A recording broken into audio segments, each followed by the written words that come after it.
It's 2009. It's the worst economy in 70 years. One potential job would be in a multi-billion-dollar industry. Unemployment is at an all-time high. They spend $13 billion in marketing a year in the U.S. The stock market has hit a new low, and people will do just about anything to make a living. Worldwide, their products kill 5 million people a year. Or will they? That's what we wanted to find out. The first thing we did was post a help wanted ad. The economy being down the toilet and all, we ended up with hundreds of responses. 60 of those applicants came in for what they thought was a real job interview. Of course, that interview was actually with our recruiter and took place in an office that we set up in an empty space in Manhattan, but they didn't know that. Then, with hidden cameras, we filmed their real reactions. Seems, even in this economy, people weren't willing to do whatever it took. Have you ever had to spin any bad news? Well, I've been in positions where I've had to share news that was less than positive. So let's say, for example, an article came out recently that said that your product could potentially kill 1 billion people this century. What could you do with that? I mean, that's, what, 17% of the world's population? I don't know. It is.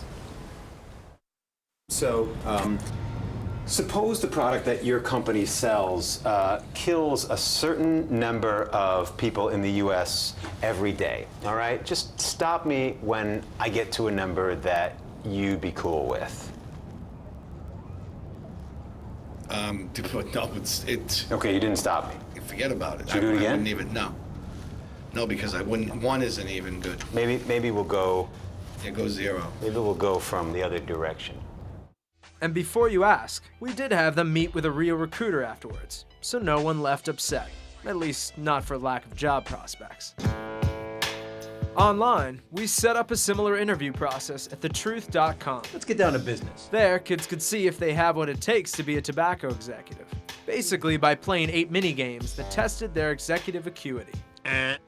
If they didn't have the goods, we offered them other career ideas. You don't have what it takes to work for Big Tobacco, but at least you have what it takes to do something, right? Plus, they could watch the spots, play even more games, and watch some extra videos available exclusively online. You must have a terrible signal. In print, we cut straight to the point and showed people exactly what it took to be a tobacco exec, physically, whether they wanted to see it or not.